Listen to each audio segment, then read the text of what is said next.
Good morning. आज हम लोग पढ़ेंगे एडवर्ब के बारे में। एडवर्ब ऐसे वर्ड को कहते हैं जो किसी दूसरे वर्ब, एडजेक्टिव या किसी दूसरे एडवर्ब के बारे में बताता है। जैसे हमारा एग्जाम्पल है, he worked on the experiment quickly.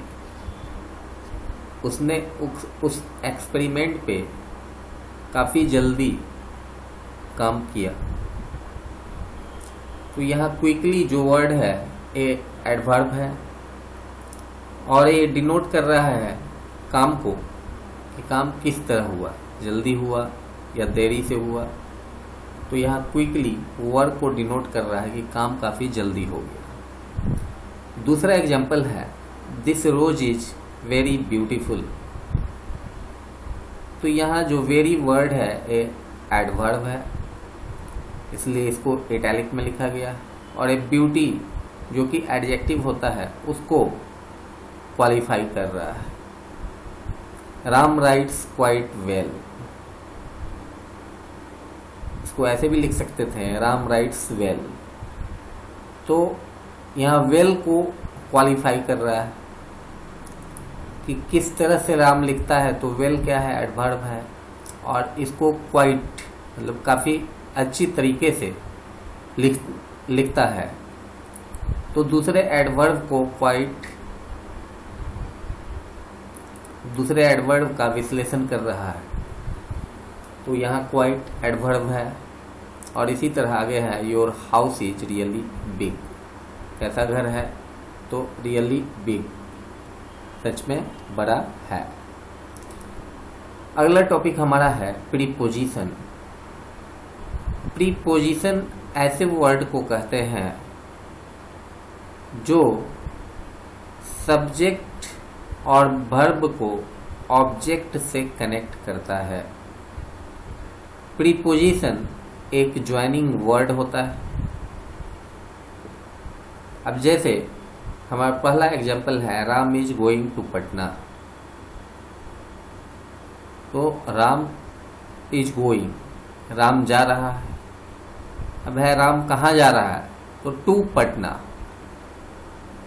तो टू एक ऐसा वर्ड है जो हमारे सेंटेंस का, अगर हम इसको ब्रेक करते हैं तो राम हमारा सब्जेक्ट है, इज गोइंग हमारा वर्ब है और पटना ऑब्जेक्ट है और इससे टू कनेक्ट कर रहा है। तो टू प्रीपोजिशन है। उसी तरह दूसरा एग्जाम्पल है, there is a monkey in the tree. Monkey कहाँ है, तो ट्री पे है, तो इन प्रीपोजिशन है। The little boy slept under the tree. छोटा बच्चा पेड़ के नीचे सो गया, तो अंडर यहाँ प्रीपोजिशन है। We are fond of good music. तो यहाँ इस सेंटेंस में ऑफ हमारा प्रीपोजिशन है। She has lunch daily with her mother. तो यहाँ विथ हमारा प्रीपोजिशन है। तो इस तरह प्रीपोजिशन एक ज्वाइनिंग वर्ड होता है जो सब्जेक्ट को उसके ऑब्जेक्ट से कनेक्ट करता है। हमारा अगला टॉपिक है कंजंक्शन।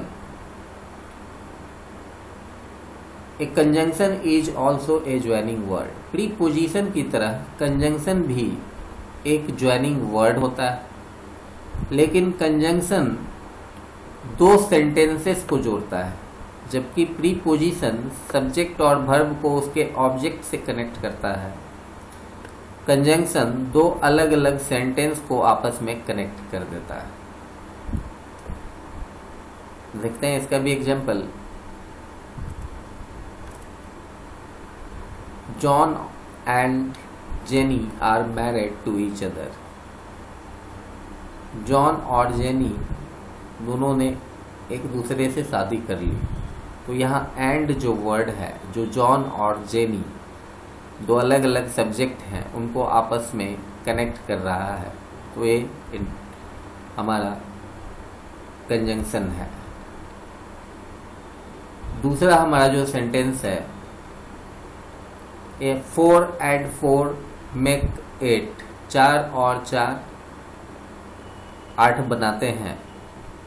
तो यहाँ भी एंड है जो 4 and 4 को कनेक्ट कर रहा है, ये भी हमारा कंजंक्शन है।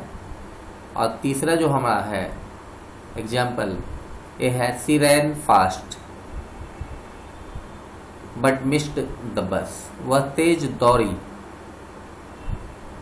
पर उसकी बस छूट गई। तो यहाँ बट जो है एक कंजंक्शन है। और हमारा जो चौथा एग्जाम्पल है ये है they got married because they fail in love with each other, उन लोगों ने शादी कर ली क्योंकि उन लोगों को एक दूसरे से प्यार हो गया। ठीक है, तो इसमें दे गॉट मैरिज और बिकॉज जो वर्ड है एक कंजंक्शन है, एक दूसरे सेंटेंस से इस सेंटेंस को जोड़ रहा है। और भी एग्जाम्पल्स हो सकते हैं जैसे I am here and you are there. ठीक है, तो इस तरह से कंजंक्शन भी एक ज्वाइनिंग वर्ड होता है प्रीपोजिशन की तरह, जो दो अलग अलग सेंटेंसेस को, दो डिफरेंट सेंटेंसेस को कनेक्ट कर देता है। इसके बाद हमारा अगला टॉपिक है interjection. An interjection is a word that expresses some certain feeling. Interjection एक ऐसा वर्ड है जो किसी की फीलिंग्स, कौन सा इंसान किस मेंटल फ्रेम में है, इसको बताता है, फीलिंग्स को बताता है। जैसे कभी हमारा माइंड एक्टिव होता है, हमें इंथुजियाज्म बहुत ज़्यादा होता है, कभी हमारा माइंड डल हो जाता है, कभी हमारा माइंड का स्टेज इमोशनल स्टेज में चला जाता है। तो ये हमारे मेंटल स्टेज को डिनोट करता है। और बहुत सारे वर्ड्स हम ऐसे इस्तेमाल करते हैं जिनसे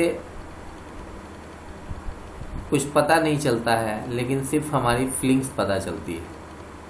जैसे ऊह, आह, कोई इंसान दुखी होता है तो उसके मुंह से इस तरह का वर्ड निकलता है, ये इंटरजेक्शन है। एग्जाम्पल्स को देखते हैं। Hurray, India has own the game. जब भारत कोई मैच जीतता है तो भारत के जो नागरिक होते हैं काफ़ी खुशी में होते हैं और सब खुशी से हुर्रे, हिप्पी हुर्रे इस तरह का वर्ड्स इस्तेमाल करते हैं। तो ये वर्ड्स इंटरजेक्शन है। दुख में भी हमारे मुंह से निकलता है अल्लास द डॉग डाइड। अल्लास जो वर्ड है इंटरजेक्शन है। तीसरा जो एग्जाम्पल है हे आई हैव समथिंग टू से, हे, तो ये इंटरजेक्शन है। तो ऐसे वर्ड्स जिससे इंसान की फीलिंग्स का पता चलता है कि वो किस मेंटल स्टेज में है, उन वर्ड्स को इंटरजेक्शन कहा जाता है। अब इसके बाद हमारा अगला टॉपिक है writing paragraph and making summaries. इसमें व्हाट इज टेक्स्ट। टेक्स्ट क्या होता है? एक सेंटेंस छोटा या बड़ा हो सकता है, लेकिन एक कुछ लाइन्स से ज़्यादा बड़ा नहीं हो सकता है। टेक्स्ट बोलते हैं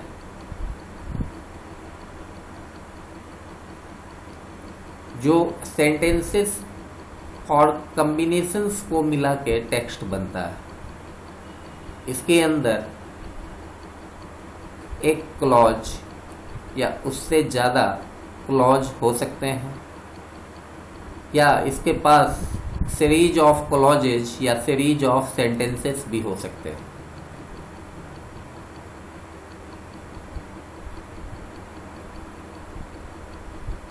जो वर्ड हम एस या नो बोलते हैं ये भी टेक्स्ट है। हम किसी बात के जवाब में एस या नो बोलते हैं,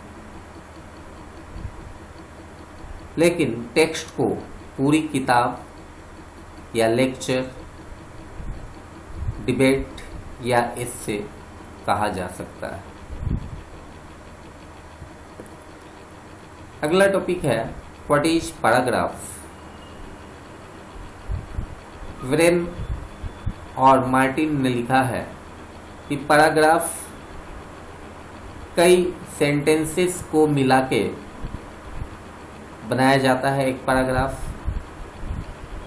बट वो किसी एक ही टॉपिक से रिलेटेड सेंटेंस होते हैं जो एक सिंगल पॉइंट को डिस्क्राइब करता है। जब भी हम किसी टेक्स्ट को देखते हैं बुक के अंदर तो डिफरेंट सेक्शंस में बटा हुआ होता है, और उसका जो फर्स्ट लाइन होता है पैराग्राफ का वो इंडेंट किया हुआ होता है, मतलब थोड़ा हम छोड़ के लिखते हैं। इन्हीं अलग अलग सेक्शंस, जो बुक में अलग अलग सेक्शंस टेक्स्ट के होते हैं, इसको पैराग्राफ कहा जाता है। अगले वीडियो लेक्चर में मैं आपको कंस्ट्रक्शन ऑफ पैराग्राफ्स के बारे में बताऊंगा। Thank you.